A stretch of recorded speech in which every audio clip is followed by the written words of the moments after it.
Entertainment بن چکا ہے ہمارا دین. قوالیاں چل رہی ہیں, خطیبوں کی تقریریں دیکھو آپ, مجمع گرم کرنا, گرم ایسا مجمع کو کہ لوگ سبحان اللہ کی صدا. اس کے لیے من گھڑت قصے سنائے جاتے ہیں. ہر آدمی کوئی نئی تحقیق مارکیٹ میں لے کر آ رہا ہے جو اس سے پہلے کسی نے نہ سنی, کیونکہ لوگ اس کو غور سے سنتے ہیں. جیسے صحت کے جو یوٹیوب پہ چینل بنے ہوئے ہیں نا, کسی بھی چیز کے فضائل جب وہ بیان کریں گے ایسے بیان کریں گے آپ کو لگے گا یہ ہم تو بے وقوف تھے جو ہم نے اب تک لہسن نہیں کھایا ہے. بھائی ہم تو بے وقوف تھے.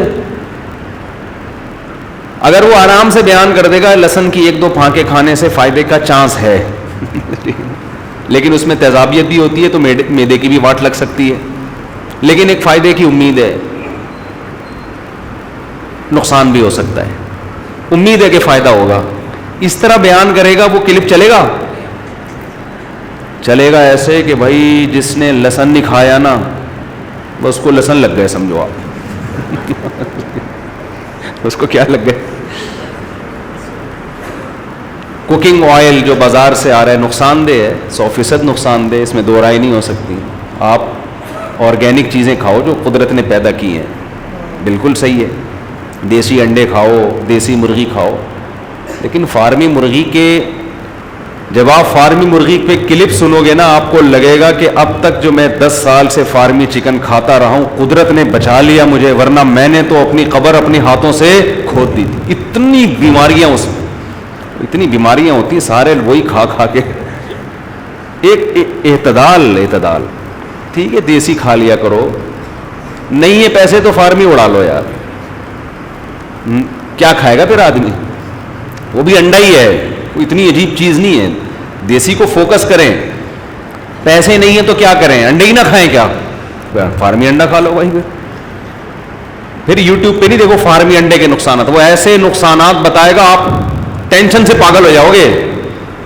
اتنا بھی نہیں ہے, وہ بھی انڈا ہے, پلاسٹک کی چیز تھوڑی ہے, کوئی دانا ہی کھا رہی ہے وہ بھی, اور کیا کھا رہی ہے. مبالغہ جب تک نہیں ہوگا نا ہماری مارکیٹیں چلتی نہیں.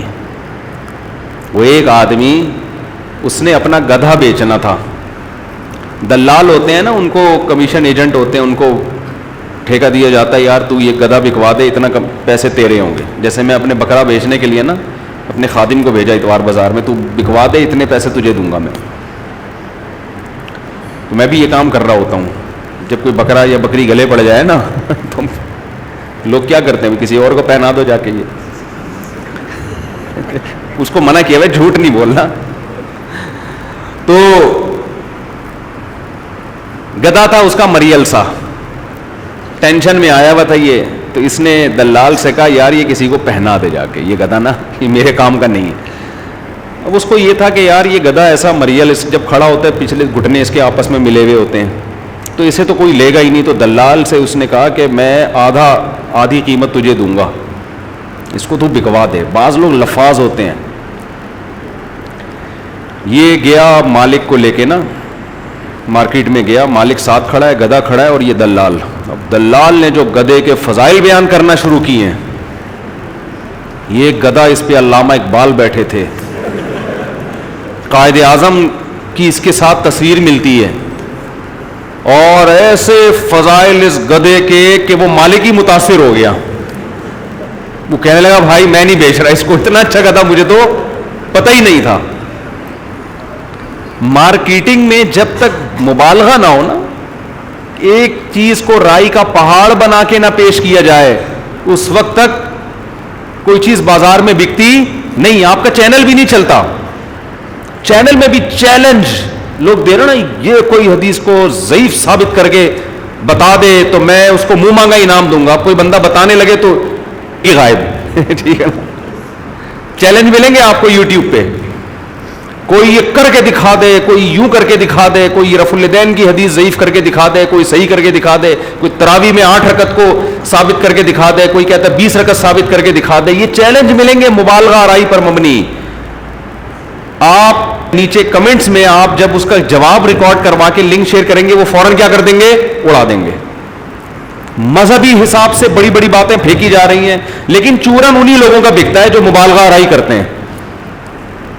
اعتدال سے بات کرنے والوں کو لوگ سننے کے لیے تیار نہیں. اگر کوئی کہے نا کہ تراویح رفع الیدین میں 8 کرنا بھی ثابت ہے, نہ کرنا بھی ثابت ہے, دونوں صحابہ کا مذہب تھا, مسلک تھا, دونوں رائے ٹھیک ہیں, کوئی بھی نہیں سنے گا.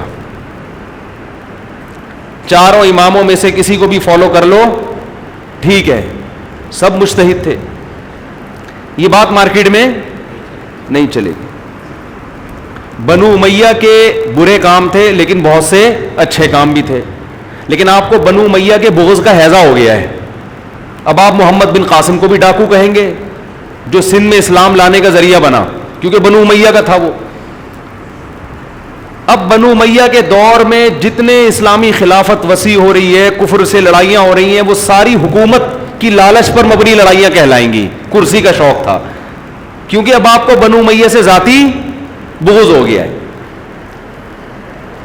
تو یہ جو برا کام ہے اس کو برا کہا جائے گا. آپ کو عمران خان سے عشق ہو گیا ہے تو اس کی ہر برائی آپ کو کیا لگے گی؟ اچھی. اور اگر آپ کو اس سے ذاتی بغض ہے, اس کی ہر اچھی تقریر کی بھی آپ ایک لاجک تلاش کریں گے, یہ اس نے امریکہ کو خوش کرنے کے لیے کی ہے. وہ امریکہ کو گالیاں دے رہے ہیں, کس کو خوش کرنے کے لیے؟ امریکہ کو. آپ کے ذہن میں ایک خناس بھر گیا, معذرت کے ساتھ, یہ خناس کا لفظ تھوڑا سا سخت لفظ ہے لیکن یہ ہو رہا ہے. آپ لبرل لوگوں سے, امریکہ سے, اس کی طاقت سے اتنا متاثر ہو گئے کہ, اور رشیا سے اتنا متاثر ہو گئے, اسلام کو یہ سمجھ نہیں, آپ کے سمجھ میں آ ہی نہیں رہا کہ اسلام کی خاطر بھی لوگ لڑ کے جیت سکتے ہیں. تو جب رشیا کو شکست دی افغانستان نے, کتنا بڑا اسلام کا معجزہ ظاہر ہوا کہ کمزور ترین ملک نے سوویت یونین کے پرخچے اڑا دیے. لوگوں نے کہا روس امریکہ کی جنگ تھی. یہ اصل میں کس کی جنگ تھی؟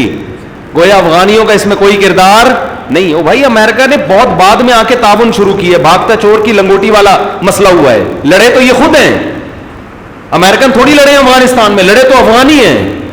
ساری قربانیوں پہ پانی پھیر دیا کیونکہ آپ سوویت یونین کی پاور سے اتنے متاثر تھے اور اسلام سے آپ کو اتنی نفرت تھی. آپ کے ذہن میں یہ کانسیپٹ بٹھانا ناممکن تھا کہ جہاد کی طاقت کے ذریعے ایک اتنی بڑی طاقت کو شکست دی جا سکتی. آپ نے کہا یہ امریکہ نے مارا ہے, اصل میں یہ امریکہ نے رشیا کو مارا ہے, افغانیوں کا کردار نہیں ہے.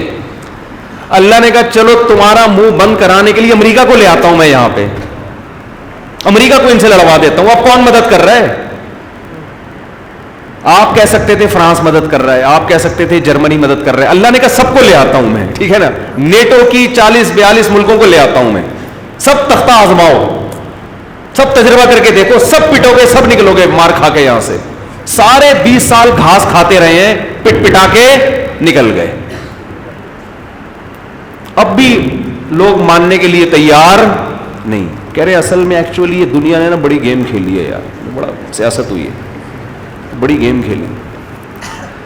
تبھی تو قرآن کہہ رہا ہے کہ ان ربک یقضی بینہم یوم القیامۃ فیما کانوا فیہ یختلفون. تیرا رب قیامت کے دن حقیقی فیصلہ کرے گا کون صحیح تھا اور کون غلط. جے یو آئی صحیح تھی یا پی ٹی آئی صحیح تھی؟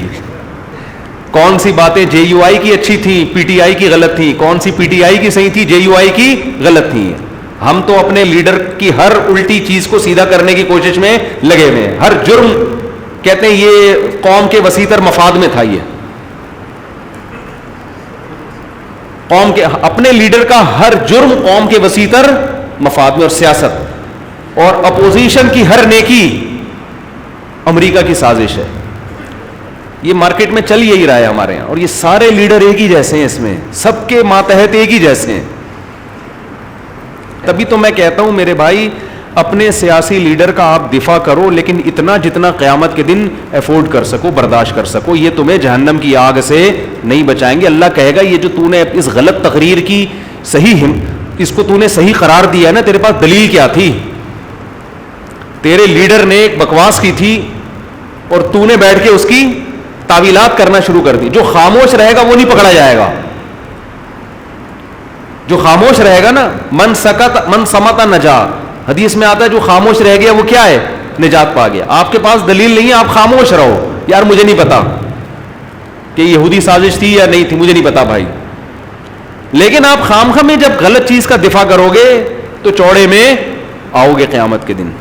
اللہ پوچھے گا کہ تو اپنے لیڈر کی ہر الٹی چیز کو صحیح کیوں کر رہا ہے. کراچی میں پھر سے لسانیت کا بازار گرم ہونے والا ہے، پھر سے وہ پنجابی پٹھان مہاجر کے نعرے شروع ہو گئے ہیں. اتنا بھگت کے اتنی مار کھا کے بھی عقل نہیں آئی ہے. کس نے کون سے حقوق دلا دیے بھائی؟ لیکن لوگ آ رہے ہیں اب دوبارہ سے. کوئی قومیت کا نعرہ لگا دو ایسا ہٹ ہوتا ہے مارکیٹ میں. تبھی تو قرآن کہتا ہے، علامہ اقبال نے جو قرآن کی آیت کو شعر میں نقل کیا ہے نا، خدا نے آج تک اس قوم کی حالت نہیں بدلی. یا تو مولانا الطاف حسین حالی رحمۃ اللہ علیہ کا شعر ہے یہ، یا علامہ میرا خیال ہے الطاف حسین حالی رحمۃ اللہ علیہ کا ہے کہ خدا نے آج تک اس قوم کی حالت نہیں بدلی، نہ ہو جس کو خیال آپ اپنی حالت کے بدلنے کا. جس قوم کو خود شعور نہیں ہے اس کی حالت کبھی بھی نہیں بدلتی. لوگ کہتے ہیں نا ہمارے سیاسی نمائندے یہ ہمارے حقیقی لیڈر ہیں، یہ واقعی ہمارے حقیقی لیڈر ہیں. حقیقی کا مطلب جیسی قوم ہے اس کے لیڈر ایسے ہی ہونے چاہیے. حقیقت میں نمائندگی کر رہے ہیں قوم کی. یہ باہر دنیا میں پیغام دے رہے ہیں کہ ہمیں جنہوں نے سلیکٹ کیا تو دیکھو وہ کیسے ہوں گے، کیسی مبارک ہستیاں ہوں گی جنہوں نے ہماری سلیکشن کی ہے. تو یہ حقیقی لیڈر تو اسی کو بولتے ہیں. یہ جمہوری نظام جو ملک میں چل رہا ہے یہ نظام ہی غلط ہے. یہ سسٹم بربادی کا ذریعہ ہے. اس میں جو سب سے بڑا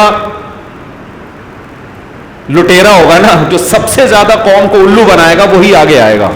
یہ سسٹم کا حصہ ہے. یہ جتنا جھوٹ بولے گا اتنا ترقی کرے گا وہ. یہ نظام ہی غلط ہے. پاکستان میں صدارتی نظام ہونا چاہیے جو کسی حد تک خلافت کے قریب ہے. یہاں اختیارات اتنے ڈیوائیڈ ہوئے ہوئے ہیں آپ کو پتہ ہی نہیں گٹر کا ڈھکن کس کی ذمہ داری ہے. آپ کی گلی میں گٹر میں بچہ گر کے مر جاتا ہے، آپ 6 مہینے یار یہ ہوا کس سے ہے، یہ اس کا ذمہ دار کون ہے. سعودی عرب میں کہیں بھی کچھ جرم ہوتا ہے ذمہ دار کون ہے؟ بادشاہ. UAE میں کہیں بھی کچھ ہوتا ہے نا، ایک گٹر کا ڈھکن کھلا ہوا ہے، ذمہ دار کون ہے؟ بادشاہ. ایک آدمی کے پاس اختیارات ہونے چاہیے تاکہ وہ غلط چلے ہم اس کا نام لے کے بددعا تو کر سکیں. ابھی تو پتہ ہی نہیں چل رہا ہوتا بددعا صحیح آدمی کو لگ رہی ہے یا غلط کو جا کے لگ رہی ہے. کام پروجیکٹ کون شروع کراتا ہے اور کون اپنے کھاتے میں ڈال لیتا ہے؟ شروع ایک گورنمنٹ کراتی ہے، وہ سمجھ رہی ہوتی ہے میرے 5 سال مکمل ہوں گے، میری بلے بلے ہو جائے گی، لوگ کہیں گے واہ واہ واہ واہ واہ. اس کے 5 سال سے پہلے اس کی ٹانگ کھینچ دی. اگلا آتا ہے اس کا اس پروجیکٹ میں کوئی حصہ نہیں ہوتا، وہ آخری کیل ٹھوک کے اپنے بینر لگا لیتا. دیکھو زندہ باد، میں نے یہ گٹر کے ڈھکن کس نے لگوائے؟ میں نے. لوگ بھی کہہ رہے تھے زندہ باد. جماعت اسلامی کے کتنے پروجیکٹ تھے جو جماعت اسلامی کے کھاتے میں نہیں ڈالے گئے، کسی اور کے کھاتے میں آئے ہیں، کام انہوں نے کیا تھا. لیکن یہی ہے ہمارے یہاں نہیں ہے ہی نہیں، شعور نہیں ہے. مارکیٹ سے شعور کیا چل رہا ہے؟ شارٹ چل رہا ہے. یہ نظام گندا ہے جو حکومتی سسٹم چل رہا ہے، یہ بہت ہی گندا نظام ہے. اس میں آپ کبھی خیر کی توقع نہ رکھیں. اس میں جھوٹ بولے بغیر آپ اوپر جا نہیں سکتے.